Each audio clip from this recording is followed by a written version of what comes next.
Lo inconsciente. 4. Tópica y dinámica de la represión. Hemos llegado a la conclusión de que la represión es un proceso que recae sobre representaciones y se desarrolla en la frontera entre los sistemas inconsciente y consciente, preconsciente. Vamos ahora a intentar describirlo más minuciosamente. Tiene que efectuarse en él una sustracción de carga psíquica, pero hemos de preguntarnos en qué sistema se lleva a cabo esta sustracción y a qué sistema pertenece la carga sustraída. La representación reprimida conserva en el sistema inconsciente su capacidad de acción. Debe, pues, conservar también su carga. Por lo tanto, lo sustraído habrá de ser algo distinto. Tomemos el caso de la represión propiamente dicha, tal y como se desarrolla en una representación preconsciente o incluso consciente. En este caso, la represión no puede consistir sino en que la carga preconsciente, perteneciente al sistema preconsciente, es sustraída a la representación. Esta queda entonces descargada, recibe una carga emanada del sistema inconsciente o conserva la carga inconsciente que antes poseía. Así pues, hallamos aquí una sustracción de la carga preconsciente, una conservación de la inconsciente o una sustitución de la primera por la segunda. Vemos además que hemos basado, sin intención aparente, esta observación en la hipótesis de que el paso desde el sistema inconsciente a otro inmediato no sucede por una nueva inscripción, sino por un cambio de estado, o sea, en este caso, por una transformación de la carga. La hipótesis funcional ha derrotado aquí, sin esfuerzo, a la tópica. Este proceso de la sustracción de la libido no es, sin embargo, suficiente para explicarnos otro de los caracteres de la represión. No comprendemos por qué la representación que conserva su carga o recibe otra nueva, emanada del sistema inconsciente, no habría de renovar la tentativa de penetrar en el sistema preconsciente, valiéndose de su carga. Habría, pues, de repetirse en ella la sustracción del líbido, y este juego continuaría indefinidamente, pero sin que su resultado fuese el de la represión. Este mecanismo de la sustracción de la carga preconsciente fallaría también si se tratase de la represión primitiva, pues en ella nos encontramos ante una representación inconsciente que no ha recibido aún carga ninguna del sistema preconsciente y a la que, por lo tanto, no puede serle sustraída una tal carga. Necesitaríamos, pues, aquí de otro proceso, que en el primer caso mantuviese la represión y en el segundo cuidase de constituirla y conservarla, proceso que no podemos hallar sino admitiendo una contracarga por medio de la cual se protege el sistema preconsciente contra la presión de la representación inconsciente. En diversos ejemplos clínicos veremos cómo se manifiesta esta contracarga que se desarrolla en el sistema preconsciente y constituye no solo la representación del continuado esfuerzo de una represión primitiva, sino también la garantía de su duración. La contracarga es el único mecanismo de la represión primitiva. En la represión propiamente dicha, se agrega a él la sustracción de la carga preconsciente. Es muy posible que precisamente la carga sustraída a la representación sea la empleada para la contracarga. Poco a poco hemos llegado a introducir en la exposición de los fenómenos psíquicos un tercer punto de vista, agregando así al dinámico y al tópico el económico, el cual aspira a perseguir los destinos de las magnitudes de excitación y establecer una estimación, por lo menos relativa, de los mismos. Considerando conveniente distinguir con un nombre especial este último sector de la investigación psicoanalítica, denominaremos metapsicología a aquella exposición en la que consigamos describir un proceso psíquico conforme a sus relaciones dinámicas, tópicas y económicas. Anticiparemos que, dado el estado actual de nuestros conocimientos, solo en algunos lugares aislados conseguiremos desarrollar una tal exposición. Comenzaremos por una tímida tentativa de llevar a cabo una descripción metapsicológica del proceso de la represión en las 3 neurosis de transferencia conocidas. En ella podemos sustituir el término carga psíquica por el de líbido, pues sabemos ya que dichas neurosis dependen de los destinos de los instintos sexuales. En la histeria de angustia se desatiende con frecuencia una primera fase del proceso, perfectamente visible. Sin embargo, para un observador cuidadoso, Consiste esta fase en que la angustia surge sin que se haya percibido el objeto que la origina.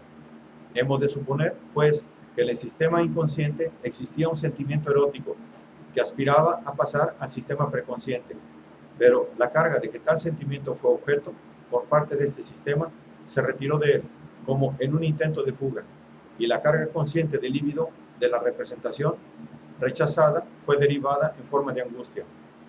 Al repetirse eventualmente el proceso, se dio un primer paso hacia el vencimiento del penoso desarrollo de angustia. La carga en fuga pasó a una representación sustitutiva, asociativamente enlazada a la representación rechazada, pero sustraída por su alejamiento de ella a la represión, sustitución por desplazamiento, y permitió una racionalización del desarrollo de angustia, aún incoercible. La representación sustitutiva desempeña entonces para el sistema consciente, preconsciente, el papel de una contracarga, asegurándolo contra la emergencia de la representación reprimida en el sistema consciente y constituyendo, por otro lado, el punto de partida de un desarrollo de angustia, incoercible ya. La observación clínica nos muestra, por ejemplo, que el niño enfermo de zoofobia siente angustia en dos distintas condiciones. Primeramente, cuando el impulso erótico reprimido experimenta una intensificación. Y en segundo lugar, cuando es percibido el animal productor de angustia. La representación sustitutiva se conduce en el primer caso como un lugar de transición desde el sistema inconsciente al sistema consciente, y en el otro como una fuente independiente de la génesis de angustia. La extensión del dominio del sistema consciente suele manifestarse en que la primera forma de excitación de la representación sustitutiva deja su lugar cada vez más ampliamente a la segunda. El niño acaba, a veces, por conducirse como si no entrañara inclinación ninguna hacia su padre, se hubiese libertado de él en absoluto y tuviera realmente miedo al animal. Pero este miedo, alimentado por la fuente instintiva inconsciente, se muestra superior a todas las influencias emanadas del sistema consciente y delata, de este modo, tener su origen en el sistema inconsciente.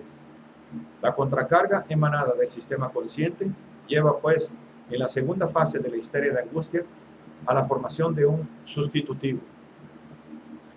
Este mismo mecanismo encuentra poco después una distinta aplicación. Como ya sabemos, el proceso represivo no termina aquí y encuentra un segundo fin en la coerción del desarrollo de angustia emanado de la sustitución. Esto sucede en la siguiente forma. Todos los elementos que rodean a la representación sustitutiva y se hallan asociados con ella reciben una carga psíquica de extraordinaria intensidad que les confiere una especial sensibilidad.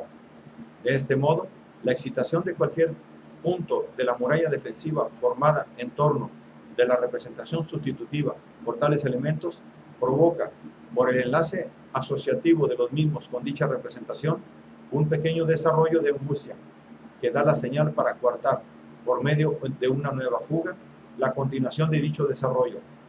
Cuanto más lejos de la sustitución temida se hayan situadas las contracargas sensibles y vigilantes, más precisamente puede funcionar el mecanismo que ha de aislar a la representación sustitutiva y protegerla contra nuevas excitaciones.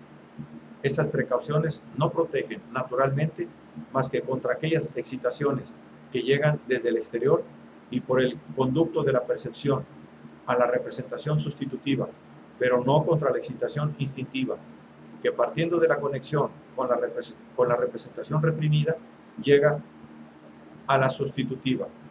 Comienzan, pues, a actuar cuando la sustitución se ha arrogado por completo la representación de lo reprimido y nunca constituyen una plena garantía.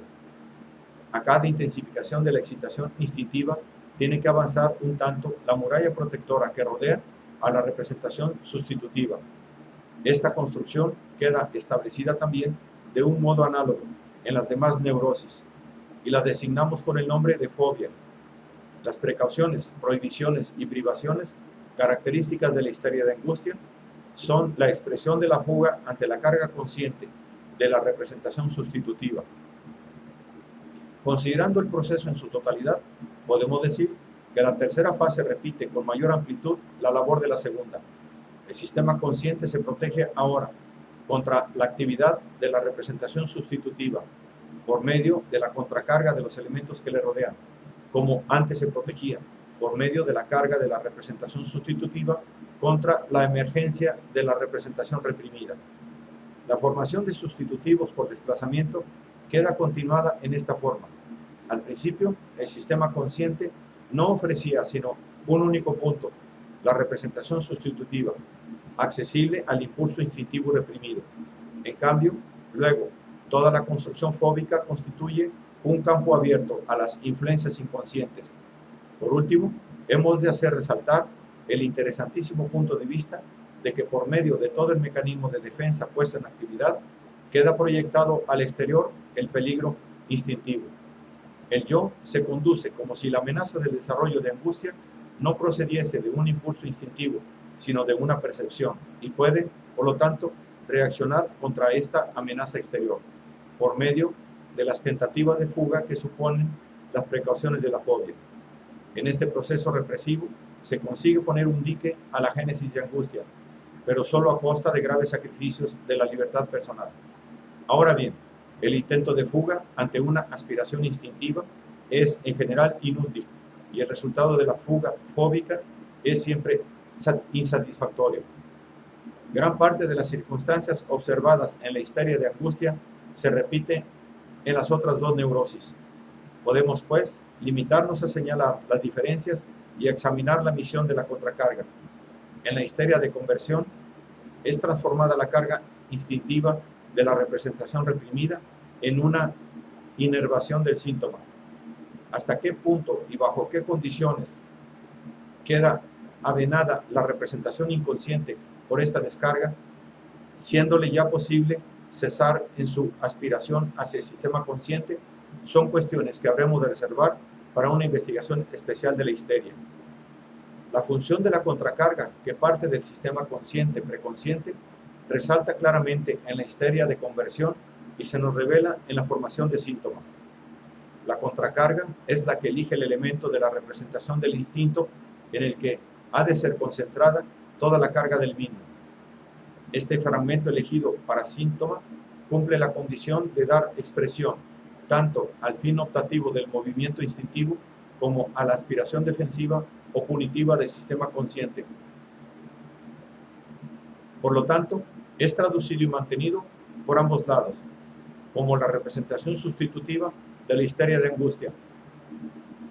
De esta circunstancia podemos deducir que el esfuerzo represivo del sistema consciente no necesita ser tan grande como la energía de carga del síntoma, pues la intensidad de la representación se mide por la contracarga empleada, y el síntoma